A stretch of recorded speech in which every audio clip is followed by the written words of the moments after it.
नमस्कार बच्चों, आज हम लोग सीजीएल के पेपर का रिवीजन के हिसाब से नेक्स्ट मंथ में बच्चों सीजीएल का पेपर आ गया है, सबको पता है।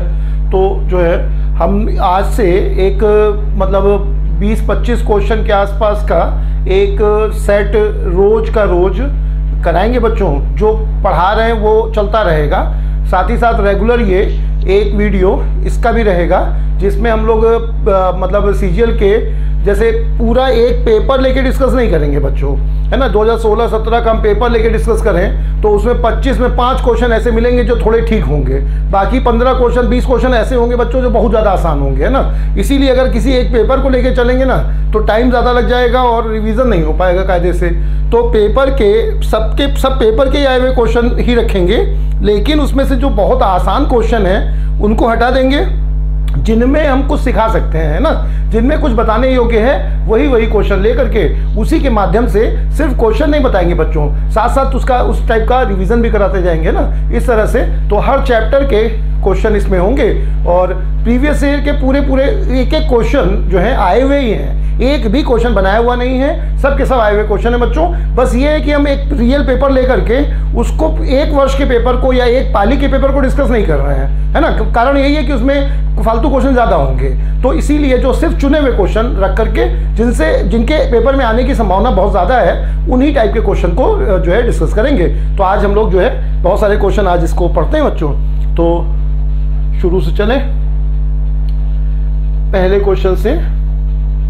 फर्स्ट क्वेश्चन बच्चों रिमाइंडर थ्योरम पे बेस्ड क्वेश्चन है। फर्स्ट क्वेश्चन बच्चों रिमाइंडर थ्योरम पे बेस्ड क्वेश्चन है। क्या कह रहा है इसमें, 67 की पावर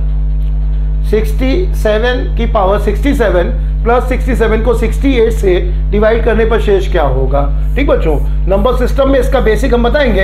अभी फिलहाल हम ये मान के चल रहे हैं कि तुमने पहले पढ़ा है इसे। ठीक बच्चों, तो अब 68 से जब डिवाइड करोगे, बहुत आसान है, देखो हम लोग इसमें जो है डिवाइड मेथड का यूज़ कर रहे हैं, डिवाइड मेथड का यूज़ करेंगे बच्चों, है ना। तो डिवाइड मेथड के हिसाब से अगर 68 से इसमें डिवाइड करेंगे तो बोलो बच्चों -1 आएगा। 68 ज़्यादा है ना, तो ये क्या आ जाएगा बोलो, -1 की पावर 67 आ जाएगा, -1 की पावर 67 आ जाएगा। और यहाँ पर डिवाइड नहीं होगा तो इसे ऐसे ही बना रहने दो, प्लस का 67 बना रहने दो। ठीक बच्चों, यहाँ भी डिवाइड कर सकते हो, -1 ला सकते हो, लेकिन बेकार है, ऐसे ज़्यादा अच्छा है। -1 ला के भी कर सकते हो, उससे भी बता दे रहे हम तुम्हें। पहले इससे देखो बच्चों, तो -1 की पावर 67 आ जाएगा। अब प्लस 67 इसमें डिवाइड नहीं हो रहा है, इसे ऐसे ही बना रहने दो, या चाहो तो इसमें भी डिवाइड कर सकते हो। अब बोलो बच्चों हो गया सॉल्व, बस इतना ही करना था। ये कितना आ जाएगा बोलो बच्चों, -1 की पावर 67, ये ऑड नंबर है इसलिए इसका मान -1 आएगा और प्लस 67, यानी आंसर क्या हो जाएगा बच्चों, 66 आंसर हो जाएगा। ऐसे भी सॉल्व कर सकते हो, और इसके अलावा अगर तुम चाहो तो ऐसे भी सॉल्व कर सकते हो। 67 की पावर 67 प्लस 67, 68 से डिवाइड करना है बच्चों। तो अब पहले 68 से इसमें डिवाइड करो तो -1 की पावर 67 आ जाएगा, फिर 68 से इसमें डिवाइड करो तो यहाँ पे -1 आ जाएगा, -1 आ जाएगा। अब बोलो बच्चों 67 सॉरी, तो यहाँ पर -1 की पावर 67 -1 हो जाएगा बच्चों, प्लस -1 आ जाएगा, तो ये -2 आ जाएगा। और सब लोग जानते हो कि अगर शेष निगेटिव आता है तब उसे डिवाइजर से घटा दिया जाता है। तो 68 में से ये 2 हटा दोगे बच्चों तो क्या आ जाएगा बोलो, 66 आ जाएगा। तुम चाहो तो ऐसे भी सॉल्व कर सकते हो या ऐसे भी सॉल्व कर सकते हो। सबको समझ में आ गया बच्चों, रिमाइंडर थ्योरम का एक एग्जांपल था। ऐसे यही हम तुमसे कह रहे हैं, देखो फालतू को कोई सवाल नहीं रखेंगे बच्चों, जो पेपर में आते हैं डिविजिबिलिटी के क्वेश्चन, हर टॉपिक के क्वेश्चन रख के उसी के माध्यम से हम तुम्हें रिवाइज कराते रहेंगे। रेगुलर देखते रहना बच्चों। पहला सवाल हुआ, सबको समझ में आ गया होगा। दूसरा सवाल टाइम एंड वर्क पे बेस्ड है बच्चों। ए बी सी 3 नल है, ए और बी 3 और 4 घंटे में भर सकते हैं, सी उसे 1 घंटे में खाली कर सकता है। यदि नलों को उस दिन क्रमशः 3, 4, 5 बजे चला दिया गया तो टंकी कितने बजे खाली हो जाएगी, ये कह रहा है बच्चों। क्या कह रहा है बोलो, अब शुरू चले। तो ए बी सी नल का टाइमिंग क्या क्या है बच्चों, ए बी सी नल का टाइमिंग 3 घंटे, 4 घंटे और 1 घंटे है। तो हम लोग एलसीएम ले लें पहले, तो एलसीएम कितना आ जाएगा बच्चों, 12 लीटर की टंकी मान ली, 3 से डिवाइड किया, 4 से डिवाइड किया, 1 से डिवाइड किया, ये बन गया बच्चों। अब ये क्या होगा बच्चों, भरेगा, ये 3 भरेगा और ये 12 खाली करेगा। अब क्या कह रहा है देखो, ये तो तीनों की कैपेसिटी आ गई बच्चों, तीनों नलों की कैपेसिटी 4, 3 और -12 आ गई। अच्छा, अब तीनों नलों को 3, 4, 5 बजे ऑन किया गया है। तो सबसे पहले बच्चों कौन सा नल ऑन होगा बोलो, ए। तो 3 से 4 बजे के बीच ए नल ऑन होगा। 4 से 5 बजे के बीच ए और बी दोनों ऑन हो जाएंगे और 5 बजे के बाद जो है ए, बी, सी तीनों ऑन हो जाएंगे, यही ना बच्चों। 3 से 4 बजे के बीच में ए ऑन रहेगा तो 4 भरा, ठीक बच्चों। 4 से 5 बजे के बीच में ए भी ऑन रहेंगे तो 4 और 3 7 भरा। अब बताओ बच्चों कितना भर गया है, बताओ 11 भर गया है। 3 से 4 के बीच में ए ने 4 भरा, 4 से 5 के बीच में बी भी चालू हो गया होगा बच्चों, तो ए और बी ने 4 और 3 7 भरा, तो 7, 4, 11 भर गया। अब 5 बजे के बाद क्या होगा बच्चों, ए, बी, सी तीनों स्टार्ट हो जाएंगे। ए, बी तो पहले से थे, सी भी आ जाएगा। तो अब क्या होगा बच्चों, 4 और 3 भरेगा और सी अकेले 12 गिरा देगा। अब बताओ बच्चों, भरेगा कुछ नहीं बल्कि 5 खाली होगा, 5 खाली होगा, यही ना बच्चों। अब भरेगा कुछ नहीं बल्कि 5 खाली होगा। अब कह रहा है कि टंकी कितने बजे खाली हो जाएगी, तो 5 खाली होगा 1 घंटे में, 5 खाली होगा 1 घंटे में। बच्चों कितना भरा है बताओ, 11। तो 11 खाली होने में कितना समय लगेगा बच्चों, 2 सही 1/5 यानी 2 घंटे 12 मिनट, 2 घंटे 12 मिनट और लगेगा। तो इसका मतलब टंकी 2 घंटे 12 मिनट बाद खाली हो जाएगी। तो बोलो बच्चों कितने बजे से बोलो, 5 बजे के बाद से चल रहा है ना ये, तो 5 बजे से 2 घंटे 12 मिनट बाद, 5 बजे से 2 घंटे 12 मिनट बाद कितना बजेगा बच्चों, 7:12। ये आंसर हो गया। फिर से सुन लो बच्चों, 3, 4 1 घंटे में भर सकता है, एलसीएम 12, 4 भरेगा, 3 भरेगा, 12 खाली करेगा। 3 से 4 के बीच में ए ने 4 भरा, 4 से 5 के बीच में ए बी ने 7 भरा, कितना भर गया बच्चों, 11। अब 5 बजे से ए बी सी तीनों ऑन हो जाएंगे, तो 4, 3 भरेंगे, 12 गिरेगा तो 5 खाली होगा, 5 खाली होगा 1 घंटे में, तो 11 खाली होगा 11/5 घंटे में, यानी 2 घंटे 12 मिनट में। 2 घंटे 12 मिनट में टंकी खाली हो जाएगी। कब से बच्चों, 5 बजे से। तो 5 बजे में 2 घंटे 12 मिनट जोड़ दिया, 7:12। सबको समझ में आ गया होगा बच्चों, ठीक है। नेक्स्ट क्वेश्चन में हो, प्रॉफिट एंड लॉस का अच्छा क्वेश्चन। एक क्या कह रहा है देखो बच्चों, एक वस्तु को अंकित दाम पे बेचने पर, एमआरपी में बेचने पर 25%, एमआरपी के 3/4 में बेचने पर 25% का गेन होता है। एमआरपी और सीपी का रेशियो क्या होगा, यही ना बच्चों। फिर से पढ़ो, एक वस्तु को अंकित मूल्य के 3/4 में बेचने पर, एमआरपी के 3/4 में बेचने पर, तो बोलो बच्चों अगर एमआरपी 3 था तो बेचा कितने में गया बताओ, एमआरपी 4 था तो बेचा कितने में गया बच्चों, 3 में। अच्छा, जब 3 में बेचा गया तब क्या हुआ, 25% का गेन हुआ, 25% का गेन हुआ। एमआरपी को 4 हमने समझा तो सेलिंग प्राइस कितना था बच्चों, 3 था। अच्छा, अब जब इस पे बेच रहा था तब क्या हो रहा था, 25% का गेन हो रहा था। अब एमआरपी और सीपी का रेशियो बताना है, तो बोलो बच्चों एमआरपी तो सामने है 4, सीपी और निकालने, तो सीपी कैसे निकालेंगे, देखो एसपी कितना है बच्चों, 3 है। अब ये सवाल क्या बन गया, देखो एसपी 3 है बच्चों, गेन परसेंट 25% है और हमें सीपी बताना है। तो बहुत आसान है, बोलो बच्चों क्या करेंगे, समझ गए ना। 100 गेन एसपी 3 है, गेन 25 है, सीपी बताना है। तो क्या करोगे बोलो बच्चों, अगर सीपी 100 है तो 25 गेन के बाद एसपी कितना होगा बच्चों, 125 होगा। सीपी 100 है तो 25 गेन के बाद एसपी कितना होगा, 125 होगा। 125 का मान कितना है बच्चों, 3 है और 100 का मान हम लोगों को पता करना है। तो क्या कहेंगे बोलो, 125 बराबर 3, तो 100 बराबर कितना आ जाएगा बच्चों, ये 5, 4 का रेशियो बन जाएगा। 5 बराबर 3 तो 1 बराबर 3/5, तो 4 बराबर 12/5। तो यहां से हम लोग को पता चल गया कि सीपी कितना आ गया बच्चों, 12/5। अब क्या पूछ रहा है तुमसे, एमआरपी और सीपी का रेशियो बताओ। तो बोलो बच्चों एमआरपी और सीपी का रेशियो, एमआरपी कितना है बोलो 4 और सीपी कितना निकला है बच्चों 3 × 4/5। 4 से 4 कट जाएगा, रेशियो क्या बन जाएगा बच्चों, 5 और 3 का रेशियो बन जाएगा। सबको समझ में आ गया बच्चों, 5 और 3, ये ऑप्शन सही हो गया।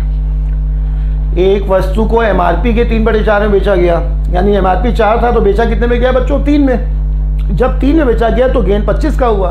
अब सीपी और एमआरपी और सीपी का रेशियो पूछा था, तो एमआरपी तो पहले से पता था हम लोगों को, यही माना यही रख देंगे बच्चों, खाली हम लोग क्या पता करें, सीपी पता कर लें। तो 3 पे बेचा गया, 25 का गेन है, सीपी अगर 100 है तो 125 बराबर कितना है, 3 है, तो 100 बराबर कितना आ गया बच्चों, 12/5 आ गया।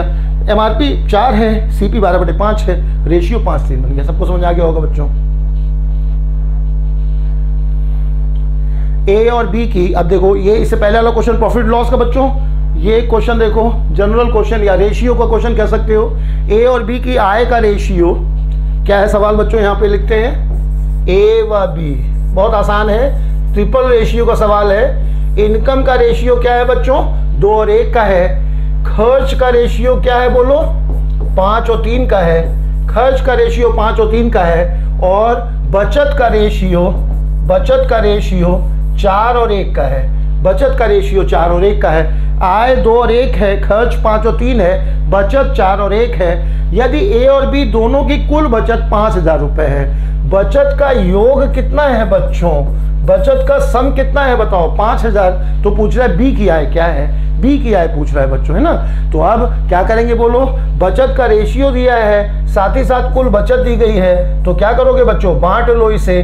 5 बराबर 5000, तो 1 बराबर 1000, तो 4 बराबर 4000। बांट गए ना बच्चों, 5 बराबर 5000, तो 1 बराबर 1000, तो 4000 और 1000, ये आ गया।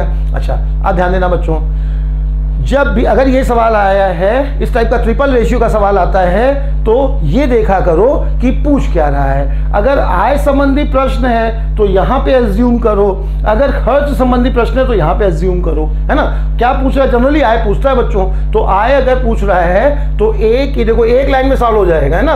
एक लाइन में बच्चों एक्स लेके भी सॉल्व हो जाएगा और बिना एक्स लिए भी सॉल्व हो जाएगा। बिना एक्स लिए सॉल्व करना कुछ जब में कोई बहुत फायदा नहीं है, हम फिर भी बता देंगे, इससे पहले एक्स लेके सॉल्व करो।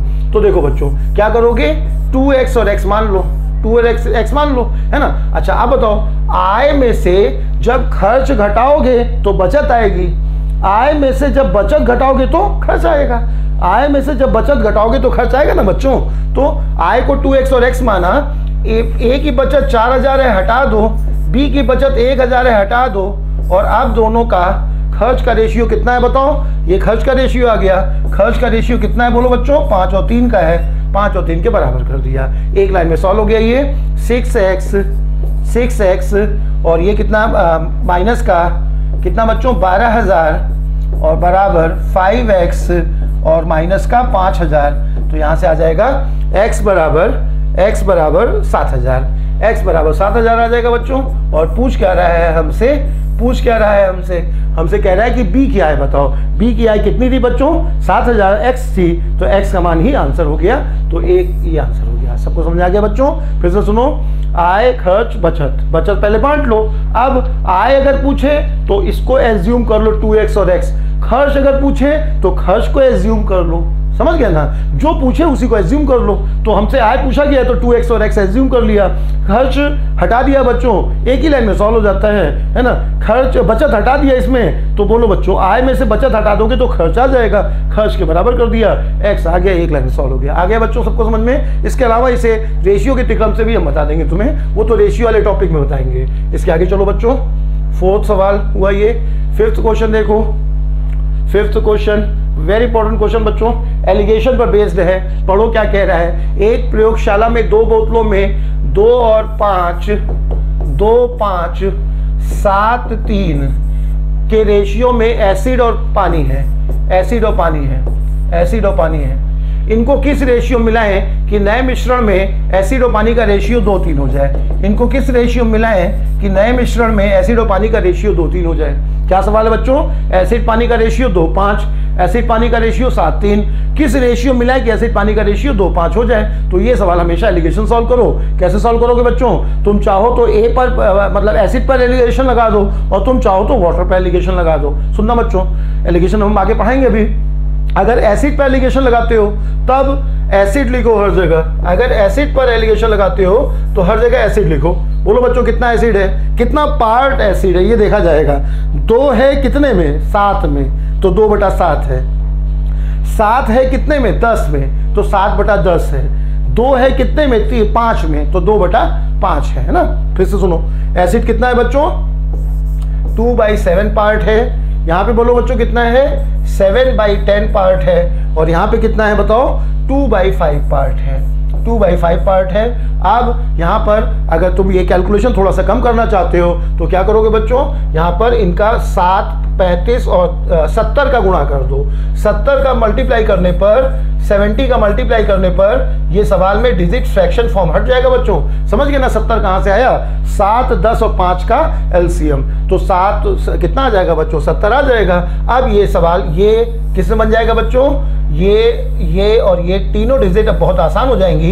क्या क्या बन जाएगी बोलो बच्चों, 1 बन जाएगा 20, 1 बन जाएगा 20, ये बन जाएगा कितना बच्चों 49, 49, और ये बन जाएगा 28, 28। घटा दोगे बच्चों यहाँ से तो क्या रेशियो आ जाएगा, यहाँ से 21 आ जाएगा और 8 आ जाएगा। यही वो पूछ रहा है, यही वो पूछ रहा है। ठीक बच्चों, ये आंसर हो गया। फिर से समझो क्या कह रहा है, एसिड वाटर का रेशियो दिया हुआ है तीनों बर्तनों में, दोनों बर्तनों में मिश्रण में का, ये मिश्रण का है बच्चों, और पूछ रहा है किस रेशियो मिलाया जाए। तो ऐसे में एक्स लेके भी सॉल्व कर सकते हो, लेकिन उसमें बहुत टाइम लगता है बच्चों, है ना। एक्स लेके भी सॉल्व कर सकते हो, उसमें टाइम लगेगा। तो क्या करोगे कि ये जो है 2 बटे कितना पार्ट है बच्चों, 2/7, कितना पार्ट है 7/10, और कितना पार्ट है 2/5। एसिड से चाहो तो सॉल्व कर लो, और चाहो तो पानी से सॉल्व कर लो। पानी से सॉल्व करोगे तो क्या लिखोगे बच्चों, 5/7 है। ये कितना है बताओ, 3/10 है। और ये कितना है बताओ, 3/5 है। ऐसे भी सॉल्व कर सकते हो, है ना। बाद में अगर ऐसे घटाना चाहो तो ऐसे भी घटा सकते हो, लेकिन इसमें टाइम लगता है बच्चों। तो 7, 10 का एलसीएम और 5 का एलसीएम लेकर के 70 का तीनों में मल्टीप्लाई कर दोगे तो फ्रैक्शनल फॉर्म हट करके आसान हो जाएगा। ठीक ना। इसके आगे चले, एक्स वाला तरीका हम नहीं बता रहे हैं, फालतू का तरीका बच्चों। यहाँ पे आओ, अच्छा सवाल एवरेज का। 3 संख्याओं में से दूसरी पहली की 3 गुनी है। जो कह रहा है बच्चों उसको पहले समझो ध्यान से। 3 संख्याओं में दूसरी पहली की 3 गुनी है, दूसरी पहली की 3 गुनी है। ये कह रहा है बच्चों दूसरी पहली की 3 गुनी है, और तीसरी संख्या पहली की 3/4 है। तीसरी संख्या पहली की 3/4 है। ये कह रहा है बच्चों दूसरी पहली की 3 गुनी है और तीसरी संख्या पहली का 3/4 है। तीनों का औसत दिया है, बड़ी संख्या पूछ रहा है। तो बस रेशियो अगर बन गया बच्चों तो सॉल्व हो गया, है ना। रेशियो बनाना ही मेन था इसमें। तो अब देखो, ये अगर तुमने रेशियो का वीडियो देखा है तो उसमें पहली का कंपैरिजन दूसरी का भी कंपैरिजन पहली से और तीसरी का भी पहली से, है ना। तो ज्यादा अच्छा ये रहेगा कि तुम इसको 4 मान लो। 4 क्यों माना बच्चों, 4 क्यों माना, क्योंकि ये 3/4 है। तो ये कितना आ जाएगा बताओ, 4 का 3/4 कितना आ जाएगा बच्चों, 3 आ जाएगा। और ये इसका 3 गुना है तो ये कितना आ जाएगा बच्चों, 12 आ जाएगा। समझ गए ना।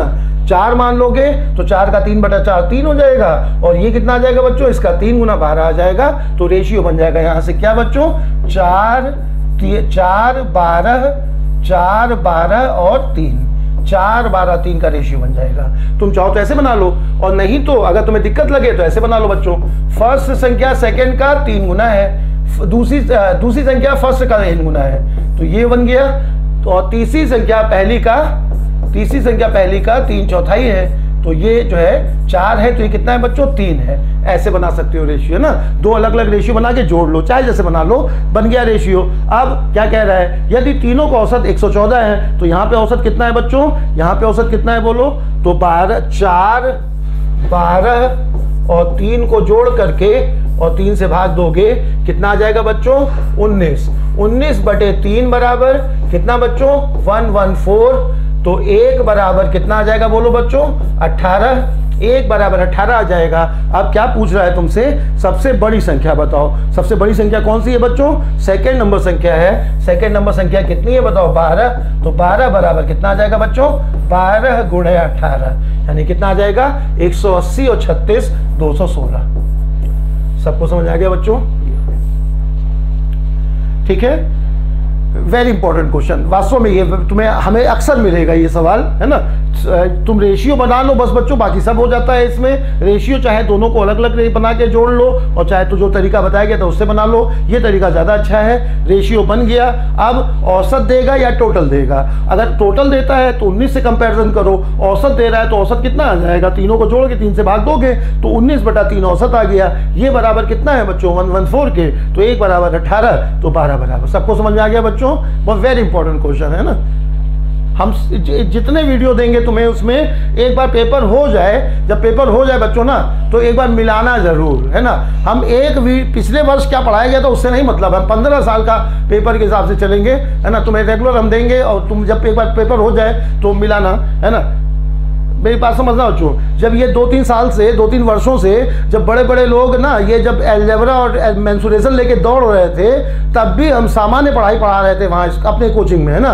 तो फायदा क्या मिला, जरा पिछले जो 1-1.5-2 वर्ष में जो पेपर आया है उसमें एडवांस का लेवल का जरा देख लो बच्चों, है ना। और जो लोग इतना कैट लेवल का एडवांस पढ़ा रहे, 3-4 टॉपिक को लेकर के गिने गिनाए टॉपिक, वही अलजेब्रा ट्रिग्नोमेट्री लेके सब लोग दौड़ रहे थे। और देख लो जरा 2 साल से पेपर का लेवल कैसा है अलजेब्रा ट्रिग्नोमेट्री का बच्चों, हाई स्कूल लेवल का क्वेश्चन आया है ना, बहुत ही हल्का सवाल आया है। तो इसीलिए, है ना, हम एसएससी को कोई प्रिडिक्ट नहीं कर सकता इतनी आसानी से कि पिछले साल ये आया था अतः इस साल भी ये आएगा, ऐसा कुछ नहीं होता है ना। बिल्कुल बिहेवियर बदल जाता है बच्चों, इसलिए 15 साल का पेपर लेके चलो, तुम्हें निश्चित रूप से सफलता मिलेगी। तुम इतने वीडियो जो देंगे पेपर का, उसको एक बार देखना बच्चों कि कितने उस बताए हुए सवाल जैसे सवाल मिले हैं तुम्हें, है ना। सिर्फ पॉपुलर क्वेश्चन जो अक्सर दिखते रहते हैं, मेरा उठना बैठना इसी में है ना, तो जितने जो दिखते हैं वही हम तुम्हें बता रहे हैं, है ना। निश्चित मिलेंगे तुम्हें, देख लेना। चलो बच्चों अगले सवाल में आओ।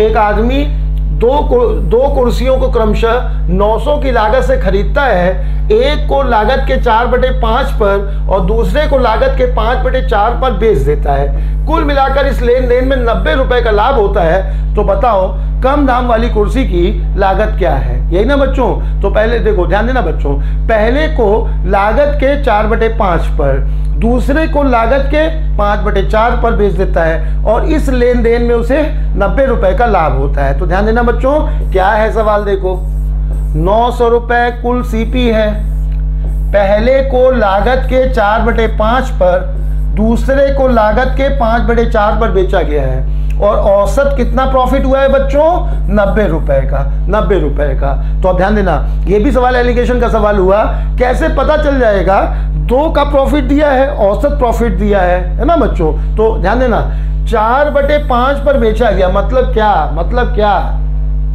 इसकी सीपी अगर 5 है तो बोलो बच्चों बेचा कितने में गया, 4 में।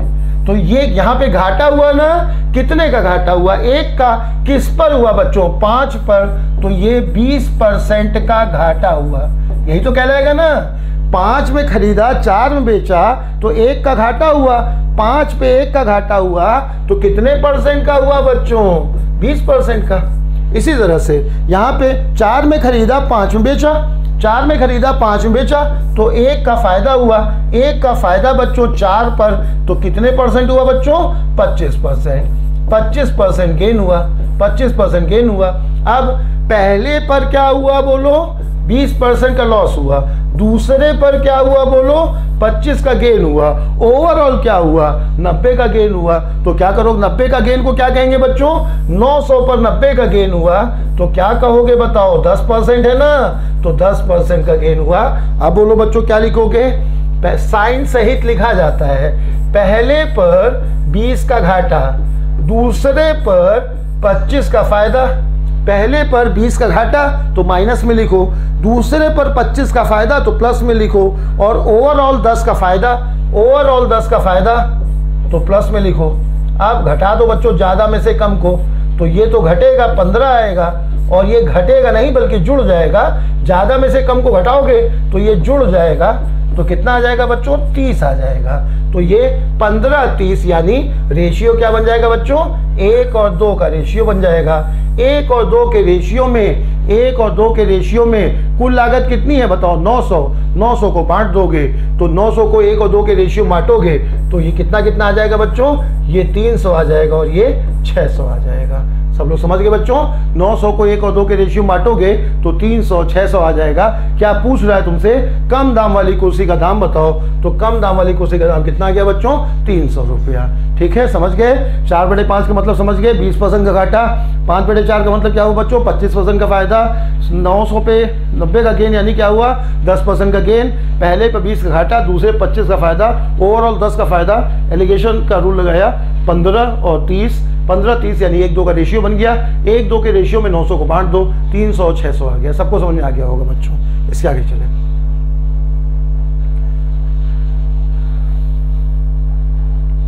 वेरी वेरी इंपॉर्टेंट क्वेश्चन बच्चों। 100 संतरे बेचकर एक विक्रेता को 20 संतरे के एसपी के बराबर गेन हुआ। गेन परसेंट क्या है? 100 संतरे बेचकर 20 संतरों के एसपी के बराबर का गेन हुआ। तो ये सवाल जब भी आता है बच्चों, इस सवाल की पहचान ये होती है, हम तो प्रॉफिट लॉस में डिटेल में पूरा बताएंगे कि इस सवाल पहचान ये होती है कि जो है विक्रय गेन या लॉस जो होता है वो विक्रय मूल्य या क्रय मूल्य के फॉर्म में दिया होता है ना। तो यहाँ पे देखो, पहले 100 को बेचा गया है, तो 100 संतरों को बेचने पर कितना फायदा होगा बच्चों? 100 का सेलिंग प्राइस माइनस 100 का कॉस्ट प्राइस। एक लाइन में सॉल्व होता है बच्चों। 100 का सेलिंग प्राइस माइनस 100 का कॉस्ट प्राइस, इतना ही तो गेन होगा।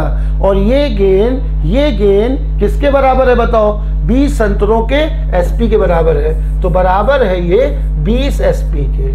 100 का एसपी माइनस 100 का सीपी, ये किसके बराबर है बच्चों? 20 संतरे के एसपी के। बस अब एक तरफ ले आओ तो क्या आ जाएगा बच्चों? 100 सीपी बराबर ये इधर आ जाएगा 80 एसपी। तो यहां से सीपी और एसपी का रेशियो क्या आ जाएगा? 80 और 100, यानी कितना बच्चों? 4 और 5। 4 और 5 का रेशियो आ जाएगा सीपी और एसपी का।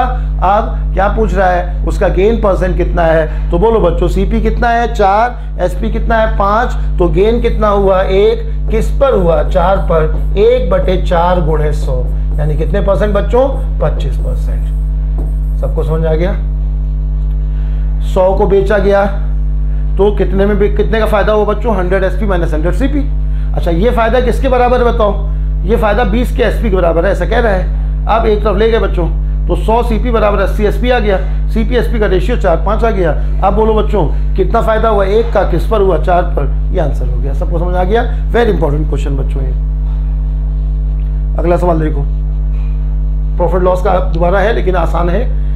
एक वस्तु के सीपी का 60%, एक वस्तु के सीपी का 60% उसके एसपी के 50% के बराबर है।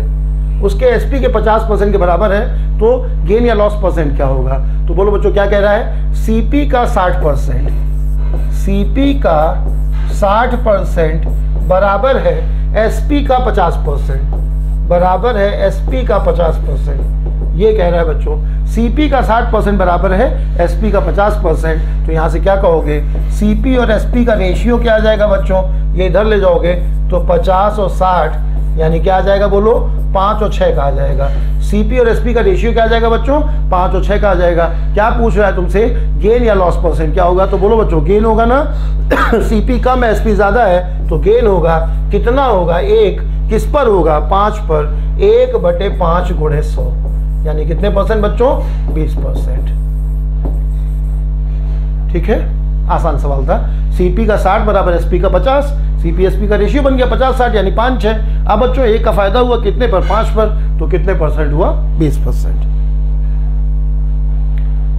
वेरी वेरी इंपॉर्टेंट क्वेश्चन बच्चों, वेरी वेरी इंपॉर्टेंट क्वेश्चन। ये टाइप जो वेरिएबल पे आया है सवाल, ये इसलिए ये इंपॉर्टेंट है ना। वैसे भी सवाल ये इंपॉर्टेंट टाइप है ना, वेरी वेरी इंपॉर्टेंट, वैसे नहीं कहते हैं ये। और वेरिएबल फॉर्म में इधर पेपरों में खूब दिख रहा है ना। अच्छे समझना बच्चों, एक फल विक्रेता ने एक्स अमरूद वाई रुपए में खरीदे और वाई अमरूद एक्स रुपए में बेच दिए। ये अमरूद सही कर लेना। X is greater than Y, तो उसे क्या हुआ ये बताना है। एक फल विक्रेता ने एक्स अमरूद वाई रुपए में खरीदे और वाई अमरूद एक्स रुपए में बेचे, जबकि X is greater than Y, तो उसे क्या हुआ ये बताना है। ठीक है, X is greater than Y, ये ध्यान रखना बच्चों। अब चलो सॉल्व करते हैं। तो इसमें बोलो, पहले क्या लिखेंगे? ध्यान देना बच्चों, एक्स अमरूद वाई रुपए में खरीदे, वाई अमरूद एक्स में बेचे, तो संख्या और रुपए मूल्य। तो एक्स अमरूद वाई रुपए और y अमरूद x रुपए। ये है बच्चों। तो ऐसे सवालों में पहले संख्या बराबर करते हैं हम लोग, हमेशा संख्या बराबर करेंगे। तो ये क्या है बच्चों, ये CP पार्ट है, ये CP पार्ट है, और ये जो है ये सेलिंग प्राइस पार्ट है, ठीक ना। अच्छा, अब संख्या x है, मूल्य y है, संख्या y है, मूल्य x है। अब कह रहा है तुमसे कि गेन या लॉस पूछ रहा है, तो यहाँ पे क्या करेंगे कि पहले संख्या बराबर करेंगे। तो संख्या बराबर करने के लिए यहाँ पर y और यहाँ पर x का गुणा करेंगे, यहाँ पर y और यहाँ पे x का गुणा कर देंगे। अब बोलो बच्चों, xy संख्या बराबर हो गई। xy संख्या है, मूल्य y स्क्वायर है, xy संख्या है, मूल्य x स्क्वायर है।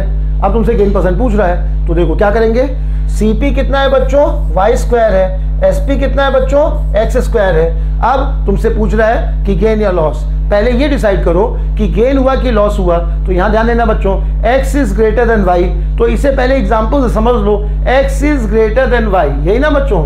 तो अगर ये कहा जाए तुमसे कि 15 अमरूद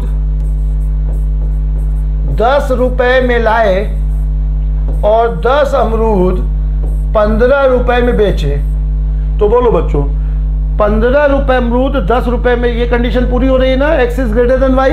तो 15 अमरूद 10 रुपए में लाए और 10 अमरूद 15 रुपए में बेचे, तो बोलो फायदा हो रहा है ना। यहाँ पे ज्यादा अमरूद कम रुपए में लाए और कम अमरूद ज्यादा रुपए में बेच रहे हो। ज्यादा वस्तु कम रुपए में लाओगे और कम वस्तु ज्यादा में बेचोगे तो फायदा होगा ना। तो ये पहले क्लियर हो गया कि क्या होगा बच्चों, गेन होगा, गेन होगा। अच्छा, अब गेन कितना होगा, तो गेन कितना होगा ये कैसे पता चलेगा, बोलो बच्चों। गेन कैसे पता चलता है, SP माइनस CP से। हमसे गेन परसेंट पूछ रहा है, तो गेन परसेंट कैसे निकलेगा बच्चों, हम देखेंगे गेन कितना है डिवाइडेड बाई CP कितना है गुणे 100, ये करेंगे। तो गेन कितना है बोलो, SP कितना है x स्क्वायर, CP कितना है y स्क्वायर। तो गेन क्या होता है बच्चों, SP में से CP घटाओगे तो क्या आ जाएगा बोलो, गेन कितना है x square minus y square, x square minus y square. CP कितना है बच्चों, y स्क्वायर। ये आंसर हो गया। इतने परसेंट क्या बच्चों, इतने परसेंट क्या गेन होगा। Very very important question, gain और इतने परसेंट का ये ऑप्शन हुआ बच्चों, नहीं सॉरी ये ऑप्शन हुआ, ये वाला ऑप्शन हुआ, नहीं भाई थोड़ा सा मेरी गलती, ये ठीक बच्चों, वो हमने इसको नहीं पढ़ा एक बार ये नहीं पढ़ा, ठीक है मेरी गलती। चलो फिर से सुन लो बच्चों, x संख्या है, y रुपया है, y संख्या है, x रुपया है। क्या करेंगे बोलो, हमेशा वस्तु बराबर करो। क्यों बच्चों वस्तु बराबर करोगे, जब बराबर वस्तु होगी तभी तो तुम ये लागत और ये सेलिंग प्राइस कह पाओगे। तो इसीलिए वस्तु बराबर कर लिया, तो यहाँ y का यहाँ x का गुणा कर दिया बच्चों, ठीक ना। अब y और x का गुणा करने पर CP और SP पता चल गया। अच्छा, ये कैसे पता चला कि गेन है, तो यहाँ दिया गया है कि x is greater then y। बिना एग्जाम्पल के भी समझ सकते हो बच्चों, x y से ज्यादा है तो ज्यादा वस्तु है कम रुपया है, ज्यादा वस्तु है कम रुपया है खरीद में, और कम वस्तु है ज्यादा रुपया है बेच में, तो ऐसे में गेन हो रहा है। एग्जाम्पल से और आसान लगेगा तुम्हें ना। गेन डिसाइड हो गया। अब गेन जब डिसाइड हो गया तब कितने परसेंट का गेन है, गेन परसेंट कैसे आता है बच्चों, गेन कितना हुआ divided by CP into 100। Gain कितना हुआ x square minus y square, CP कितना है बच्चों y स्क्वायर और इंटू 100। सबको समझ आ गया बच्चों। नेक्स्ट क्वेश्चन, मेंसुरेशन का क्वेश्चन बच्चों। एक शंकु, बेलन और गोलार्ध की ऊंचाई बराबर है। एक कोन है, सिलेंडर है बच्चों और गोलार्ध है। तीनों का ऊंचाई बराबर है, तीनों की ऊंचाई बराबर है, तीनों की ऊंचाई बराबर है, ये कह रहा है बच्चों। तीनों की ऊंचाई बराबर है और उनका रेडियस 2, 3, 1 के रेशियो में है। रेडियस 2, 3 और 1 के रेशियो में है रेडियस, तो उनके वॉल्यूम का रेशियो क्या होगा, वॉल्यूम का रेशियो। तो ध्यान रखना बच्चों, अगर अलग अलग पिक्चर हैं तब पूरा फॉर्मूला यूज करोगे, है ना। तब इसका क्या होता है बच्चों, 1/3 pi r square h ratio pi r square h ratio 2/3 pi R cube. ठीक बच्चों, तो 1/3 pi R square H, pi R square H 2/3 pi R cube, ये बन गया। अच्छा, अब यहाँ पर तीनों की ऊंचाई बराबर है, तो ऊंचाई जो इसकी रेडियस है बच्चों वही ऊंचाई भी है। तो क्या करोगे, पहले तो पाई हटा दो, पाई हटा दो, और दूसरा एच हटा दो, एच हट जाएगा, एच हट जाएगा, तो यहाँ से भी एक एच हट जाएगा। समझ रहे हो ना, एक जो है ऊंचाई तीनों की बराबर है, तो जो ऊंचाई है वही रेडियस भी है बच्चों। इस केस में ना जो ऊंचाई है वही रेडियस है, तो एक पावर कम कर दो। अब क्या रेशियो बन जाएगा इसमें, 1/3 पाई कट चुका है, r square ratio, r square और रेशियो यहाँ पे 2/3 और आर स्क्वायर। ठीक बच्चों, एक पावर कैंसिल हो जाएगी, एच तो एक पावर कैंसिल हो जाएगी। अब यहाँ मान रख दो, 2 3 1 है, रख दो बच्चों यहाँ, तो 1/3 इंटू यहाँ पे कितना आ जाएगा, 4 आ जाएगा। यहाँ पे कितना आ जाएगा बच्चों, 3 है, 2 3 1 का रेशियो है ना, तो यहाँ 3 रखोगे तो 9 आ जाएगा, और यहाँ 1 रखोगे तो 2/3 बना रहेगा।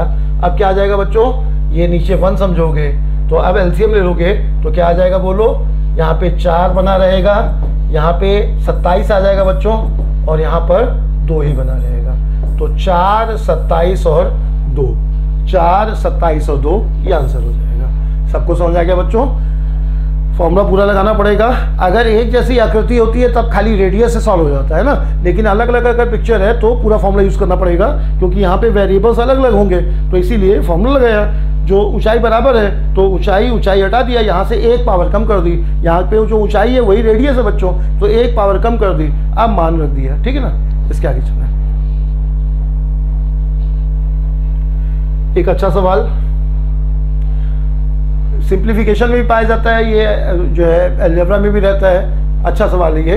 तो इसको जो है मतलब अगर इसे अभी अलजेब्रा में इसका शॉर्ट ट्रिक पढ़ेंगे बच्चों, अभी खाली हम लोग बेसिक तरीके से इसे सॉल्व कर लें। सबको एक तरफ ले आओ, तो a square plus b square plus c square minus का 2a प्लस का 2b प्लस का 2c प्लस का 3 बराबर 0, ये आ जाएगा, ये आ जाएगा। माइनस का 2a प्लस का 2b प्लस का 2b और प्लस का 3। ठीक बच्चों, अब यहाँ से इस 1 से 3 से 3 1 अलग अलग कर लो, और इसे परफेक्ट स्क्वायर में तोड़ लो, इसे परफेक्ट स्क्वायर में तोड़ लो, इसे परफेक्ट स्क्वायर में तोड़ लो, इस तरह से बच्चों, है ना।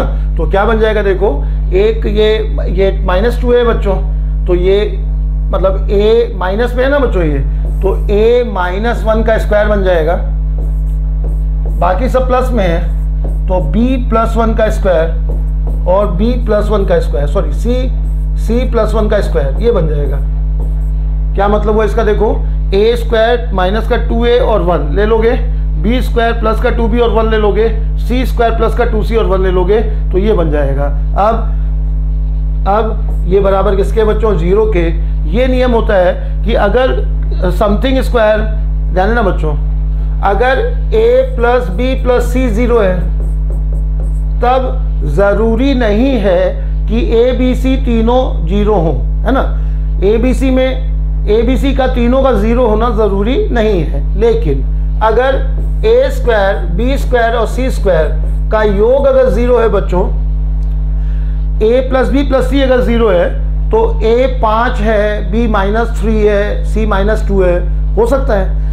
तमाम वैल्यू ऐसी, इन्फिनिट वैल्यू ऐसी हो सकती हैं जो इसको सेटिस्फाई करें और 0 ना हो। लेकिन अगर a square b square c square 0 है, तो निश्चित रूप से a b c 0 होगा। क्यों बच्चों, क्योंकि किसी भी नंबर का स्क्वायर नेगेटिव तो आएगा नहीं, तो अब ऐसे में जब कोई नेगेटिव नंबर आएगा ही नहीं, तो 0 कब हो पाएगा, जब सब 0 हो, है ना। तो यहाँ पे नियम लग जाएगा, तो यहाँ से इसको 0 करोगे, ये 0 करोगे और ये 0 करोगे, तो क्या आ जाएगा बच्चों, यहाँ से a बराबर -1 आ जाएगा, b बराबर a बराबर 1 आ जाएगा, b बराबर -1 और c बराबर -1 आ जाएगा। यही वो पूछ रहा है, नहीं ये पूछ रहा है कि a - b + c का मान क्या होगा। a कितना है बच्चों, 1 है, b कितना है, -1 है, तो -1 है, और प्लस c कितना है बच्चों, 1 है, c भी -1 है, c भी -1 है। क्या है देखो फिर से, a कितना है बच्चों 1 है, b -1 है और c भी -1 है, तो यहाँ से 2 - 1 1 आ जाएगा, 2 - 1 1 आ जाएगा। सबको समझ आ गया बच्चों? ये है एक तरीका सॉल्व करने का।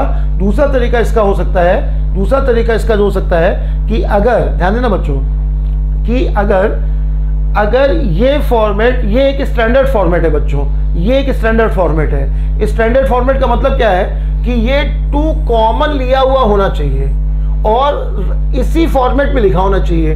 अगर 2 कॉमन लेकर के लिखा गया है इसी फॉर्मेट में, तब हमेशा हमेशा हमेशा जो इनके कोफिशिएंट है वही आंसर होते हैं, है ना।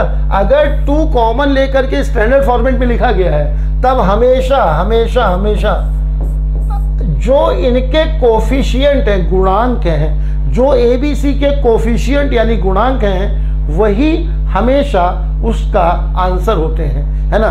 A का कोफिशिएंट 1 है ना, तो A का मान +1, B का -1 और C का -1, ये आंसर होगा हमेशा बच्चों, ठीक है ना। तो ये अगर याद रहे तो ये लगा सकते हो, और ना याद रहे तो भी बहुत आसानी से इस तरह से सॉल्व हो जाएगा, ठीक है बच्चों। ये देखो साइक्लिक एक्सप्रेशन का एक अच्छा सवाल, एक आसान सवाल। क्या कह रहा है देखो, सीजल मेंस में आया है सवाल ये, x⁴ a + x⁴ b sorry into बराबर 1 दिया हुआ है और इसका मान पूछ रहा है a³ b³। तो इसमें जो फॉर्मूला यूज में आएगा a³ + b³ + c³ माइनस का 3abc बराबर a + b + c, a² + b² + c² minus का ab माइनस का bc माइनस का c है। ये लगा दोगे बच्चों, है ना, और यहाँ पे इसको यूज करके आसानी सॉल्व कर लोगे। अब यहाँ पे एक पॉइंट समझो कि अगर ये या ये 0 हो जाए बच्चों, अगर इन दोनों में कोई एक 0 हो गया तो ऐसे में पूरा पार्ट क्या हो जाएगा, 0 × समथिंग = 0। तो अगर एक भी पार्ट 0 हो जाएगा तो पूरा पार्ट 0 हो जाएगा।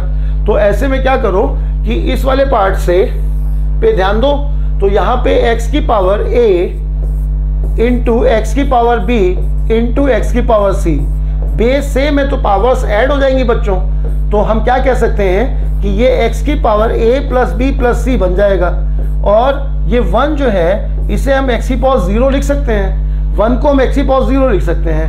अब x हटा दो और a + b + c का मान क्या हो जाएगा बच्चों, 0 आ जाएगा।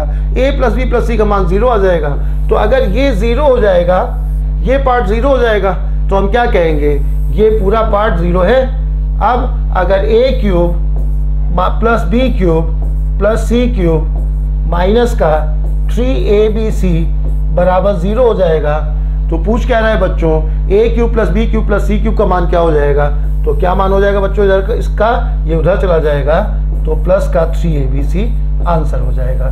सबको समझ में आ गया बच्चों, प्लस का 3abc आंसर हो जाएगा। साइक्लिक का और सर्च से सिंप्लीफिकेशन वाले पार्ट्स का एक मिक्स सवाल, अच्छा सवाल है ना, सीजल मेंस का आया हुआ सवाल है ये, तो आसान भी है बच्चों, सबको समझ में आ गया होगा, है ना। क्या करेंगे, तो इसमें पहले यहाँ से एक रिजल्ट निकल आएगा, क्या बच्चों, बेस सेम है तो पावर ऐड हो जाएंगी, तो ये x हटा देंगे तो a + b + c का मान 0 आ जाएगा। अब इस फॉर्मूले में हम जानते हैं कि ये होता है। अब यहाँ पर जो मान क्या दिया हम लोग को, क्या निकला है बच्चों, a + b + c का मान 0 है, ये निकला है, इसको यूज़ करेंगे तो ये पूरा पार्ट 0 हो जाएगा, तो ये पार्ट भी 0 होगा। अगर ये पार्ट 0 है बच्चों तो ये बराबर इसके है। सबको समझ आ गया बच्चों, इसके आगे चला। ग्राफ पर क्वेश्चन बच्चों, ग्राफ पर क्वेश्चन, तो एक जो इसमें ज़रूरी नियम है वो जल्दी से हम रिवाइज करा दें, है ना। देखो ये नियम होता है बच्चों, ये नियम होता है कि अगर a1x वेरी इंपॉर्टेंट टाइप है, ये हम ऐसे नहीं कहते हैं, तुम पेपर में देखो ये, तो ग्राफ जहाँ नहीं भी लिखा रहता है तो वहाँ पे ये अलजेब्रा वाले पार्ट में भी रहता है बच्चों, ये दोनों में कॉमन पार्ट है ना। तो अभी IB का पेपर हुआ था सब इंस्पेक्टर रैंक का, उसमें देखो तो बहुत सारे क्वेश्चन इस टाइप के थे, तो ग्राफ का पार्ट का है ये। तो a1x + b1y = c1, a2x + b2y = c2, ये है बच्चों। तो इसमें 3 नियम होते हैं, है ना। ग्राफ जब हम बताएंगे तुम्हें इसमें तो हम तुम्हें वहाँ पूरा नियम समझाएंगे, लेकिन अभी जो है जल्दी से ये तीनों नियम समझ लो कि अगर A1/A2, B1/B2 और C1/C2 इनके बीच में अगर तीनों बराबर हो बच्चों, अगर तीनों बराबर हो तो ये इनफाइनाइट सोल्यूशन का होता है, इनफाइनाइट सोल्यूशन का। अगर ये दोनों बराबर हो लेकिन ये बराबर ना हो तब ये नो सोल्यूशन होता है, नो सोल्यूशन या समांतर लाइन, पैरेलल लाइन इसका होता है। और तीसरा जो है इसके अलावा बाकी सब यूनिक सोल्यूशन में आता है। हमें यहाँ पे ग्राफ समांतर रखना है तो ये वाली कंडीशन लगेगी। मतलब क्या बच्चों, ये दोनों बराबर होंगे और ये बराबर नहीं होगा। ये कंडीशन लगती है पैरेलल होने के लिए या नो सॉल्यूशन होने के लिए। अब यहाँ पे ये रूल लगाओ और ये देखा करो कि रिजल्ट इक्वलिटी में दिया है कि नॉट इक्वल में दिया है। ज़्यादातर इक्वलिटी में दिया होगा तो इतने को लेकर के सॉल्व कर लो। तो इतने को लेकर सॉल्व करोगे तो A1 किसको कहा जाएगा बच्चों, x का कोफिशिएंट, B1 क्या है, y का कोफिशिएंट, और C से कोई मतलब नहीं है तुम्हें खाली इनसे मतलब है। तो बोलो बच्चों क्या कहोगे, A1 यानी क्या बच्चों, k-1 अपॉन B1 A2 क्या बच्चों, A2 क्या 2 माइनस k, अच्छा बराबर B1 क्या 1 और B2 ध्यान देना बच्चों माइनस का 3, माइनस लगा है वहां, माइनस लगा है तो माइनस का 3। ये हो गया बच्चों, इसी को सॉल्व कर लो, आंसर हो गया। बस ये कंडीशन याद रखना। हम तुम्हें ग्राफ अभी बताएंगे तो इसी में पूरा टाइम लग जाएगा ना, हम तुम्हें रटा देंगे जब ये ग्राफ बताएंगे। शायद हमने बताया भी है, नहीं बताया अभी। ग्राफ वाले पार्ट में हमने एरिया बताया है, ये हम तुम्हें आगे कोऑर्डिनेट में बता देंगे या मतलब कहीं ना कहीं तो आगे मिल ही जाएगा तुम्हें ये। हाँ ग्राफ अभी हमने नहीं बताया है, ग्राफ में हम पूरा बता देंगे तुम्हें, है ना। तो ये पॉइंट जो है ग्राफ का एक पॉइंट है, तुम्हें अच्छे से पूरा उसमें बताएंगे। आधा घंटा लगेगा इसमें बच्चों समझाने में, लेकिन याद हो जाएगा, है ना। फिर भी अभी जो है तीनों बराबर होंगे तब इनफाइनाइट का होता है, ये बराबर हो ये ना बराबर हो तो नो सोल्यूशन होता है, और बाकी सब केस जो होते हैं, 2 केस और होते हैं, वो यूनिक सोल्यूशन में जाते हैं। तो यहाँ पे इससे सॉल्व हो जाएगा। तो कितना बन जाएगा बच्चों, ये गुणा करोगे तो माइनस का 3k और प्लस का 3 बराबर हो जाएगा 2 माइनस k, यह आ जाएगा बच्चों। तो यहाँ से कितना आ जाएगा 2k इज इक्वल टू 1, तो k इज इक्वल टू 1/2, ये आ जाएगा बच्चों। प्लस में आएगा 2k प्लस में आएगा ना, इज इक्वल टू 1 तो k इज इक्वल टू 1/2, ये बन गया। सबको समझ में आया बच्चों? नहीं आया तो फिर ये जब पढ़ाएंगे तब आ जाएगा। इसमें रूल है ना, ये थोड़ा दिक्कत करेगा। वेरी वेरी इंपॉर्टेंट क्वेश्चन ये, 2 बार 3 बार पेपर में ये ऐसा सवाल है बच्चों की, ये मतलब वास्तव में किसी ने बहुत अच्छे से सोच के बनाया है, जबरदस्त सवाल, और एक कॉमन सेंस पर सवाल है ये। देखो क्या कह रहा है, A³ बराबर ABC बराबर 180 180 और ABC धनात्मक पूर्णांक है। ध्यान देना, बस इसी में पूरा खेल है बच्चों। ABC धनात्मक पूर्णांक है तो C का मान क्या होगा, ये कह रहा है। A³ is equal to ABC is equal to 180 और ABC धनात्मक पूर्णांक है, पॉजिटिव इंटीजर है, तो C का मान क्या होगा, ये कह रहा है। ठीक ना बच्चों। तो अब 180 के फैक्टर करो तो 18 10 बनाओगे, 18 10 तो 10 को तोड़ोगे तो 2 5 आएगा, 18 को तोड़ोगे तो 2 9 2 3 3 आएगा, तो ये फैक्टर बन जाएगा बच्चों, ये फैक्टर बन जाएगा 9। ठीक है ना, ये फैक्टर बन गया। अब ध्यान देना, फैक्टर की जरूरत क्यों है, क्वेश्चन को समझने के लिए फैक्टर की जरूरत पड़ेगी। पूरी बात ध्यान सुनना बच्चों। A³ बराबर ABC बराबर 180 है, तो अब यहाँ पर 180 में 180 का जरा फैक्टर देखो बच्चों, तो यहाँ पर कोई क्यूब नहीं है। क्यूब कब होगा बच्चों, क्यूब कब होगा, जब कोई नंबर 2 3 बार होगा। स्क्वायर में तो है 2 नंबर 2 बार होगा तो स्क्वायर में होगा। क्यूब में कब होगा, जब नंबर 3 बार हो। तो यहाँ पर कोई भी नंबर क्यूब में नहीं है, फिर भी A³ है। फिर से सुनो, कोई भी नंबर A³ में नहीं है, लेकिन यहाँ तो A³ लिखा हुआ है। तो अब बताओ बच्चों, अगर A³ लिखा गया है, ABC धनात्मक पूर्णांक है, तो इसमें कोई ना कोई क्यूब तो होना चाहिए, जबकि है तो नहीं। जब कोई क्यूब नहीं होगा तब क्या कहोगे इसे, अब भाई कोई क्यूब नहीं है, फिर भी कह रहा है क्यूब लाओ क्यूब लाओ, तो 1 का क्यूब दे दो। 1 का क्यूब तो कभी भी हो सकता है, बात समझे। अगर यहाँ पे मान लो 27 होता बच्चों तो हम कह देते a का मान 3 होगा। 8 होता तो हम कह देते a का मान 2 होगा, है ना। 2 का क्यूब है, 27 है तो 3 का क्यूब है, तो a का मान 3 कह देते हम लोग। लेकिन जब यहाँ कोई क्यूब है ही नहीं, तब क्या हुआ बताओ, तब भी a क्यूब लिखा हुआ है बच्चों, तो निश्चित रूप से a का मान 1 क्यूब, a क्यूब 1 क्यूब होगा, यानी a का मान कितना होगा बच्चों, a का मान 1 होगा। बस ये अगर डिसाइड हो गया तो सब डिसाइड हो गया। a का मान 1 होगा, सब लोग समझ गए बच्चों। अब a का मान 1 होगा तो जरा ध्यान देना कि a क्यूब b बराबर कितना है बताओ, 180, और वही a का मान कितना है बच्चों, 1 है, तो हम क्या कहेंगे, b का मान कितना होगा बोलो, 180 होगा। a का क्यूब b बराबर कितना है बताओ, 180 है, a का मान 1 है, 1 अगर a का मान है तो b का मान कितना होगा बोलो, 180 आ गया। अब b का मान 180 रख दोगे तो पूछ क्या रहा है तुमसे, c का मान क्या होगा, तो बोलो बच्चों a का मान कितना है बोलो, 1 है, b का मान कितना निकला बच्चों, 180 है, और तो c का मान पूछ रहा है, तो c का मान भी कितना आ जाएगा बच्चों, ये 180 है ना, तो c का मान भी 1 आ जाएगा, तभी तो 180 हो पाएगा। ऐसे समझ लो कि 1 × 180 × c इज इक्वल टू कितना बच्चों, 180, तो c का मान कितना आ गया, 1 आ गया। फिर से समझ लो, a क्यूब b abc बराबर 180 है, जबकि abc पॉजिटिव इंटीजर है, तो 180 का जब फैक्टर करोगे तो तुम्हें दिखा यहाँ पे कि कोई भी क्यूब नहीं है। अगर a क्यूब लिखा है बच्चों और इसमें कोई क्यूब नहीं है तो इसका मतलब a 1 होगा, तभी तो क्यूबिक बन पाएगा। तो a का मान 1 हो गया, a का मान जब 1 पता चल गया, और a क्यूब भी कितना है बच्चों, 180 है, यहाँ पे a का मान 1 रख दोगे तो b का मान कितना आ जाएगा, 180 आ जाएगा। a और b का मान 100 पता चल गया बच्चों, a अब यहाँ रख दो, तो a का मान पता है, b का मान पता है, c का मान निकाल लिया, कितना आ गया बताओ, 1 आ गया। 1 × 180 × c बराबर 180 है, तो c का मान 1 आ गया। अब a का मान पता है, b का मान पता है, c का मान पता है, क्या पूछ रहा है तुमसे, c का मान पूछ रहा है, तो क्या आंसर हो जाएगा बच्चों, a का आंसर हो जाएगा। सबको समझ में आ गया। नेक्स्ट सवाल देखो, ये सवाल बच्चों मैथ रीजनिंग दोनों में दिखता है। तुम लोगों ने शायद, अगर तुमने पेपर तुम मतलब 1-2 साल पुराने स्टूडेंट हो बच्चों, तो ये सवाल तुमने ज़रूर देखा होगा, है ना।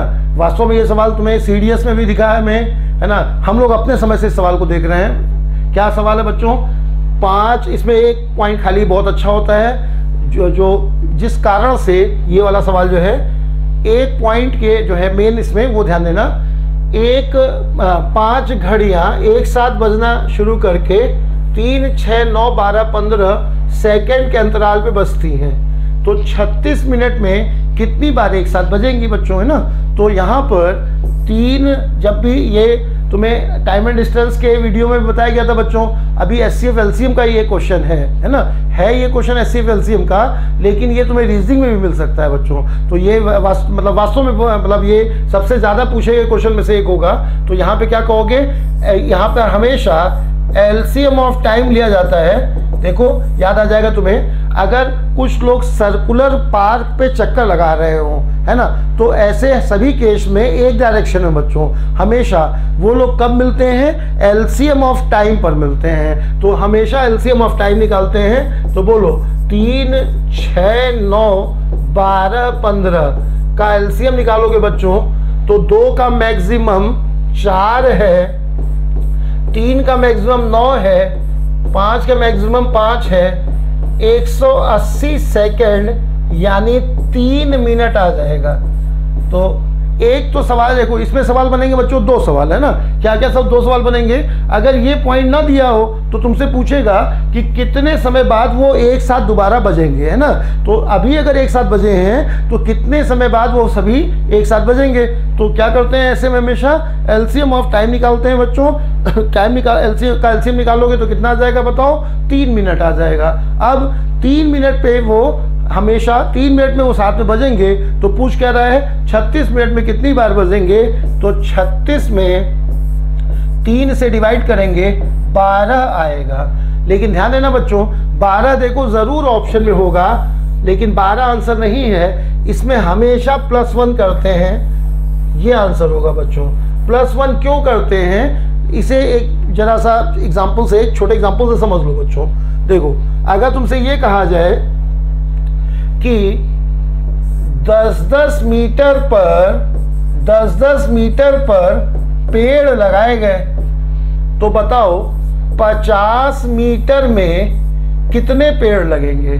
50 मीटर में कितने पेड़ लगेंगे? तो जो आंसर होगा वो 5 नहीं बच्चों, 6 होगा। कैसे? देखो 10-10 मीटर पे अगर पेड़ लगेंगे तो 50 मीटर में कितने पेड़ लगेंगे? तो यहाँ पर ये है बच्चों, तो ऐसे में ये जो पहला पेड़ है और ये जो अंतिम पेड़ है इसको भी काउंट किया जाता है, इसीलिए 50 मीटर के अंतराल में 5 पेड़ नहीं लगेंगे, बल्कि कितने पेड़ लगेंगे बच्चों? 6 पेड़ लगेंगे। इसी तरह से अगर ये कहा जाए कि 10-10 सेकंड पे लोग मिल रहे हैं तो 50 सेकंड में कितनी बार मिलेंगे? तो कितनी बार मिलेंगे बच्चों? यहाँ पर भी जैसे पेड़ का केस है वैसे ये केस है, तो इसलिए 1 जोड़ा जाता है। तो क्या कहेंगे बोलो? हम लोग इसमें कितनी देर में एक साथ मिलेंगे बच्चों? 3 मिनट बाद। तो 3 से 36 भाग देंगे, 12 आएगा और उसमें 1 जोड़ देंगे। उससे जो है हम लोगों को ये ध्यान रखना बच्चों कि ये दोनों ऑप्शन में होते हैं और +1 जोड़ना भूलना नहीं। वेरी वेरी इंपॉर्टेंट क्वेश्चन है। नेक्स्ट क्वेश्चन देखो, ये जो है नंबर सिस्टम का एक बहुत ही पॉपुलर सवाल। क्या कह रहा है बच्चों? n एक पूर्ण संख्या है, n में 4 से डिवाइड करते हैं तो शेष 3 बचता है, तो 2n में 4 से डिवाइड करेंगे तो शेष क्या बचेगा? Very very important question. 4 से n में डिवाइड करते हैं तो शेष 3 बचता है, तो 4 से 2n में डिवाइड करेंगे तो शेष क्या बचेगा? ये सवाल है बच्चों। तो इसमें क्या करते हैं कि जो व्यवहार, इसका नियम होता है जो हम क्लास में बताते हैं, तो जब बताए कि जैसे लिखा रहता है कि जो व्यवहार तुम दूसरों के साथ करोगे वही व्यवहार तुम्हारे साथ होगा, तो वही नियम यहाँ लगता है बच्चों। जो व्यवहार डिवाइडेड के साथ होगा, जो व्यवहार भाज्य के साथ होगा, वही व्यवहार शेषफल के साथ होगा, है ना। जो व्यवहार भाज्य के साथ होगा वही व्यवहार शेषफल के साथ होगा। तो संख्या का कितने गुना हुआ है बताओ? 2 गुना। संख्या का कितने गुना हुआ है बताओ? 2 गुना। तो शेष का भी क्या होगा बताओ? 2 गुना। तो कितना आ जाएगा बताओ? 6 आएगा। 6 शेष बचना चाहिए, लेकिन ध्यान देना बच्चों, 6 शेष बचना चाहिए, लेकिन 6 कैसा है बताओ? 4 से ज़्यादा है। तो जब शेष जो है डिवाइजर से ज़्यादा नहीं हो सकता, इसीलिए क्या होगा? 4 से 6 में डिवाइड किया जाएगा और कितना आ जाएगा बच्चों? 2 आंसर हो जाएगा। सब लोग समझ गए? जो चेंज यहाँ होगा बच्चों वही चेंज यहाँ होगा। ये डबल हो रहा है, अतः ये भी डबल होगा। डबल हो करके अगर ये 4 से कम रहता तब आंसर वो, जैसे यहाँ पर लिखा होता, मान लो कि ये सवाल होता बच्चों, 4 से n में डिवाइड करने पर 1 बचा, तो बताओ 4 से 2n में डिवाइड करने पर क्या बचेगा? तो अब आंसर 2 हो जाता। क्यों? ये डबल हुआ है तो ये भी डबल हो जाएगा, तो डबल होके 2 हो जाएगा। लेकिन यहाँ क्या है बताओ? इसी तरह से कहा जाए 4 से 3n में डिवाइड करने पर शेष क्या बचेगा? तो अब क्या बचेगा बच्चों? ट्रिपल हो जाएगा, 3 बचेगा। लेकिन यहाँ क्या दिक्कत हुई? जब ये डबल हुआ तो ये भी डबल हुआ। डबल होके कितना हो गया बच्चों? 6 हो गया। तो बस ये देखा जाएगा कि कहीं ये डिवाइजर से ज़्यादा तो नहीं हो गया। डिवाइजर ज़्यादा हो जाएगा तो एक बार और डिवाइड हो जाएगा और शेष क्या बचेगा बच्चों? 2 बचेगा। इंपॉर्टेंट क्वेश्चन है नंबर सिस्टम। ये सवाल बहुत अच्छा बच्चों, एवरेज का सवाल है। नंबर एज्यूम करना, नंबर एज्यूम करने पर एक सवाल है, पेपर का आया हुआ सवाल है, देखो सीजीएल मेंस का आया हुआ सवाल है। ये m से प्रारंभ होने वाली 5 क्रमिक पूर्णांक औसत n है। ध्यान देना बच्चों, m से प्रारंभ होने वाली कितनी संख्या है बच्चों? 5। उनका औसत कितना है बताओ? n है। m से प्रारंभ कितनी संख्या? 5। औसत कितना? n। तो m+2 से प्रारंभ 6 क्रमिक संख्या का औसत क्या होगा? m से प्रारंभ 5 संख्या का औसत n है, तो m+2 से प्रारंभ 6 संख्या का औसत क्या होगा? तो ये सवालों में अगर तुम x और ये सब लेके चलोगे ना बच्चों तो टाइम लग जाएगा, है ना। तो संख्या मान लो, है ना, संख्या मान करके ये सवाल, ऐसे सवाल, इस टाइप के सवाल लगा लो। देखो सुनना क्या कह रहा है। m से प्रारंभ होने वाले, यहाँ लिख रहे हैं बच्चों, बहुत अच्छा सवाल है, 2 मिनट ध्यान सुनना बच्चों ना। क्या कह रहा है देखो,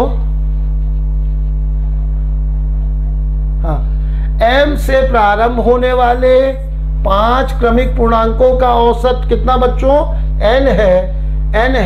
और m+2 से प्रारंभ, m+2 से प्रारंभ, तो यहां पे x वगैरह ना लो, 5 क्रमिक पूर्णांक, क्रमिक मतलब लगातार बच्चों, कॉन्जिक्यूटिव, तो 1 2 3 4 5 मान लो संख्या को, 1 2 3 4 5 संख्या को मान लो, है ना। अच्छा, अब किससे प्रारंभ, 5 1 2 3 4 5 क्यों माना हमने? अरे सबसे छोटी संख्या इसलिए माना, तुम चाहे जो मान लो, 2 3 4 मान लो, 100 101 मान लो, चाहे जो मान लो, है ना, लेकिन सबसे छोटी संख्या तो यही मानोगे, और क्या, है ना। m से प्रारंभ हो रहा है बच्चों, और इन संख्याओं का औसत अगर देखोगे तो 3 होगा इसका औसत, ठीक बच्चों, इसका औसत मिड नंबर होगा, सब लोग जानते हो, पहले बता चुके हैं, पहले और अंतिम को जोड़ करके आधा करोगे तो औसत आता है, तो औसत कितना आएगा बच्चों? 3 आएगा, और क्वेश्चन में कितना दिया है बताओ? n दिया है। आप देखो बच्चों, m से प्रारंभ होने वाली 5 संख्याओं का औसत n दिया था, हमारा औसत कितना है बच्चों? 3 निकला है, और औसत वास्तव में कितना है बताओ? n है, तो n और 3 बराबर हो गए, m और 1 बराबर हो गए। अब m+2 से प्रारंभ, तो m+2 का मतलब क्या बच्चों? m+2 का मतलब क्या बच्चों?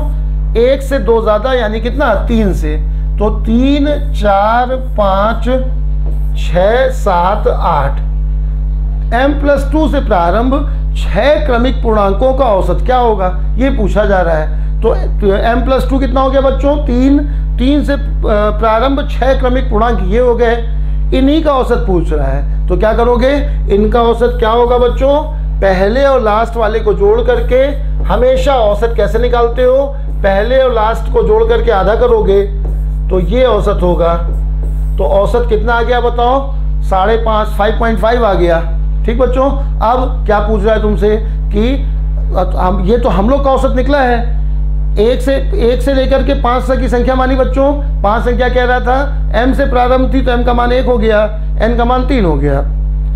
m+2 से प्रारंभ, तो 1 में 2 जोड़ोगे तो 3 से प्रारंभ 6 क्रमिक पूर्णांक लिख दिए, इनका औसत कितना आ रहा है बच्चों? 5.5 आ रहा है, तो हमारा आंसर कितना आ रहा है बताओ? 5.5 आ रहा है, जबकि क्वेश्चन में तो 5.5 नहीं है ऑप्शन में। क्यों नहीं है बच्चों? क्योंकि वहां पे तो जनरल इन फॉर्म में ऑप्शन है, mn के फॉर्म में। तो हम लोग क्या करेंगे कि आंसर, हम लोग का आंसर 5.5 आया है बच्चों, तो ऑप्शन में जिस फॉर्म में भी आंसर है उसमें ये रख करके जिससे 5.5 आए वही आंसर है, ये मान रख करके जिससे 5.5 आए वही आंसर है। आप चेक करो बच्चों, m का मान कितना है? 1 है, n का मान 3 है। आप ऑप्शन किस फॉर्म में है? देखो n के फॉर्म में है, n का मान 3 है बच्चों, यहाँ रखो। तो पहले ऑप्शन में कितना आएगा बोलो? पहले ऑप्शन में 2n, तो 2 × 3 + 5/2, पहले ही ऑप्शन तुम्हें सही मिल गया बच्चों। इतनी अच्छी किस्मत ना भी हो तो फटाफट चेक कर सकते हो। n का मान कितना है बोलो? 3 है, 3 + 2, ये कितना आ रहा है? 5 आ रहा है।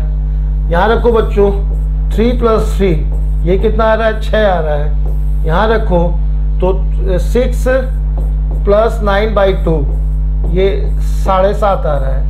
अब सभी ऑप्शन को चेक किया हम लोगों ने, तो पहले ऑप्शन का मान 5.5 आ रहा है, बाकी सभी का आंसर उससे अलग आ रहा है, तो इसीलिए हम कह सकते हैं कि फर्स्ट ऑप्शन सही है। ये है बच्चों इसको सॉल्व करने का सही तरीका। फिर से सुन लो बच्चों, क्या करोगे?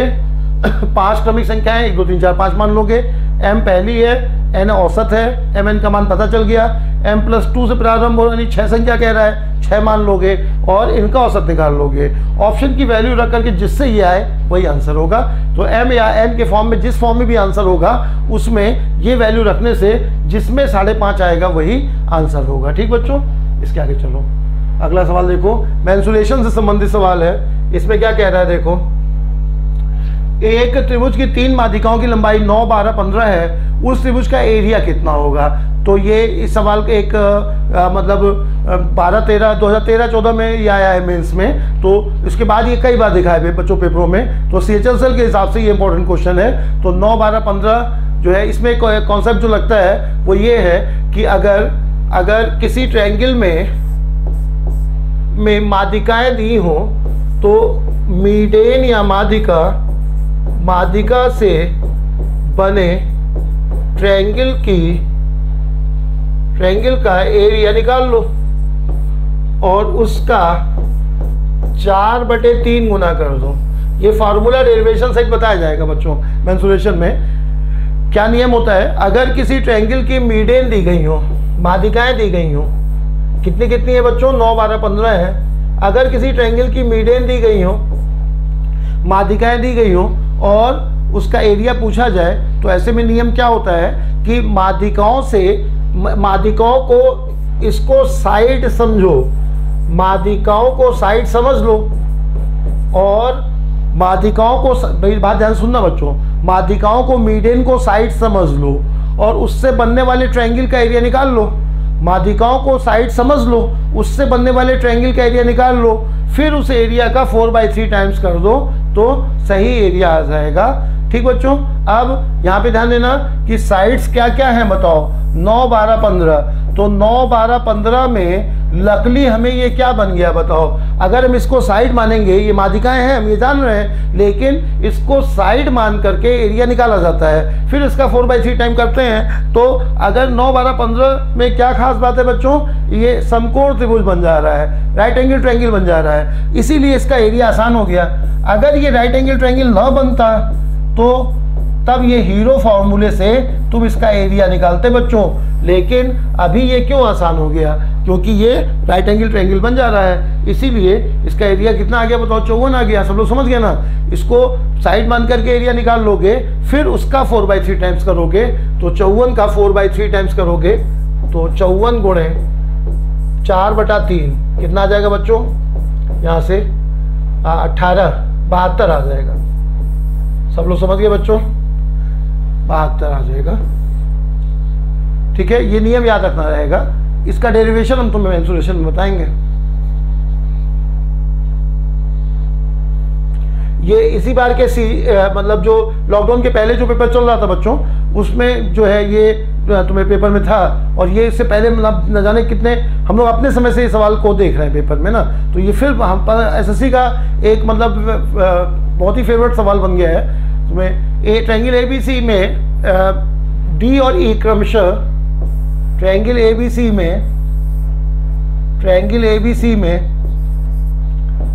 डी व ई क्रमशः दो बिंदु हैं कि d is parallel to BC और एबीसी को दो बराबर एरिया में डिवाइड कर रहे हैं। ये दोनों कैसे हैं बच्चों, पैरेलल है, और एरिया दोनों का कैसा है बताओ, बराबर है। दोनों पार्ट का एरिया बराबर है। अब एडी रेशियो बीडी पूछ रहा है, एडी रेशियो बीडी पूछ रहा है, एरिया दोनों पार्ट का बराबर है। ध्यान देना बच्चों, ये एरिया और ये टुकड़े का एरिया बराबर है। तो हमेशा दो सवाल इसमें बनता है। ट्रायंगल का डिवीजन 2 या 3 बंद हो सकता है। ट्रायंगल के अलावा सर्किल भी बनता है। सुनना बच्चों, ये सवाल ट्रायंगल भी बनता है, ट्रायंगल के अलावा सर्किल बनता है, और इसके अलावा कोन पे बनता है ना। तो इसमें क्या होगा, दो तरह का सवाल होगा, या तो साइड दे करके एरिया पूछेगा, या तो साइड दे करके एरिया पूछेगा, या एरिया दे करके साइड पूछेगा। फिर से सुनो, या तो साइड दे करके एरिया, या एरिया दे करके साइड। यहाँ पर क्या है, एरिया दे करके साइड पूछा है ना। तो क्या करेंगे बच्चों, यहाँ पर दोनों ट्रायंगल, चूंकि ये लाइन और ये लाइन पैरेलल है, तो ध्यान रखना बच्चों, ये जो नियम है, दोनों ट्रायंगल कैसे है बताओ, पैरेलल है, सॉरी सिमिलर है। दोनों ट्रायंगल, दोनों लाइन पैरेलल है, तो ट्रायंगल कैसे हो जाएंगे, दोनों सिमिलर हो जाएंगे। अब दोनों ट्रायंगल सिमिलर हैं, कौन से दोनों ट्रायंगल बच्चों, ए डी और ए बी सी। तो सिमिलरिटी का नियम क्या होता है कि एरिया का रेशियो इसका 1 है, तो ये पार्ट भी 1 है, तो ये 1 है, तो ये पूरा कितना होगा, ये 2 होगा। हमेशा ट्रायंगल का कंपैरिजन होगा बच्चों, ट्रायंगल और ट्रेपेजियम का कंपैरिजन नहीं कर सकते है ना। तो क्या करेंगे बोलो, इस ट्रायंगल का एरिया 1 है, तो बड़े ट्रायंगल का एरिया 2 हो जाएगा। तो बोलो बच्चों, ये ट्रायंगल और बड़ा ट्रायंगल सिमिलर है, तो दोनों के एरिया का रेशियो क्या होगा, एरिया का रेशियो 1 और 2 का होगा। एरिया का रेशियो इसका 1 है, तो पूरे का 2 होगा। तो साइड का रेशियो क्या होगा, भुजा का रेशियो क्या होगा, √1 और √2 होगा। अगर वॉल्यूम होता है तब घनमूल लगाते हैं ना बच्चों। साइड से एरिया में जाना होगा तो वर्ग करेंगे, साइड से वॉल्यूम में जाना होगा तो क्यूब करेंगे, वॉल्यूम से साइड में आना होगा तो घनमूल लेंगे, क्यूब रूट लेंगे, एरिया से साइड में आना होगा तो स्क्वायर रूट लेंगे, वर्गमूल लेंगे। तो बोलो बच्चों, एरिया 1 और 2 है, तो साइड का रेशियो √1 1 और √2 हो जाएगा। और अब साइड का रेशियो ये हो जाएगा, मतलब क्या बच्चों, ये साइड अगर √1 है इतना, तो ये पूरी साइड कितनी होगी बताओ, √2 होगी। ये साइड √1 है तो ये पूरी साइड कितनी होगी, √2 होगी। जबकि तुमसे क्या पूछ रहा है, AD रेशियो BD पूछ रहा है। तो बोलो बच्चों, अगर ये 1 है और ये पूरा √2 है तो ये पार्ट कितना होगा, ये पार्ट √2 - 1 होगा। फिर से समझो बच्चों, ये ट्रायंगल का 1 है, यहाँ बता रहे हैं, ये ट्रायंगल 1 है तो ये कितना है बच्चों, 2 है। तो इसका साइड का एरिया का रेशियो 1 और 2 है, तो साइड ये हुआ। तो ये पार्ट अगर 1 है यहाँ से यहाँ तक का, तो ये पूरा पार्ट कितना है बच्चों, √2 है। जबकि हमें ये पार्ट और ये पार्ट पूछ रहा है, तो हम लोग क्या करेंगे, ये पार्ट 1 है, 1 या √1 एक ही बात है बच्चों, और ये पूरा √2 है, ये 1 है, तो ये कितना होगा बच्चों, √2 - 1, यही पूछ रहा है वो। ठीक बच्चों, तो 1 रेशियो √2 - 1, यही वो पूछ रहा है। ये मतलब ऐसा सवाल, मतलब ये जब से ज्योमेट्री का जन्म हुआ SSC में 2012 में पहली बार जब ज्योमेट्री पूछा गया है, तब से ये एक ऐसा सवाल जो मतलब हर पेपर रहा है बच्चों। पता नहीं क्यों ये SSC को बहुत प्रिय है, लेकिन इस पे ये पेपर रेगुलर रहता है। तो ये एक ऐसा सवाल जो तुम्हें बहुत ज़्यादा चांस रहेगा मिलने का। तो इतना आज रखते हैं बच्चों, 20 सवाल जो पाया है, तो थोड़ा स्पीड और बढ़ाएंगे, हम 25 करेंगे अगली बार से। तो रेगुलर हम तुम्हें ये जो है, मतलब तुम वास्तव में अगर तुम देखो ये, और किसी भी पेपर मिलाना, सिर्फ CHSL में नहीं, हम सभी टॉपिक वाइज देखेंगे, फालतू के क्वेश्चन हटाते हुए। देखो एक भी सवाल फालतू का नहीं था जो बहुत आसान हो, है ना। सब के सब पेपर के आए हुए सवाल थे, एक भी बनाया गया क्वेश्चन नहीं है। इस तरह से रहेगा बच्चों। जरूरी नहीं कि CHSL को ही पेपर का उठा के ले हम, CGL मेंस का हो सकता है, कहीं से भी जो पॉपुलर क्वेश्चन है वो हर टॉपिक के रख के उसी के नाम से रिवाइज कराएंगे बच्चों। ठीक है, तो ये फर्स्ट वीडियो था, तो देखना बच्चों, कल फिर अगला वीडियो। नमस्कार।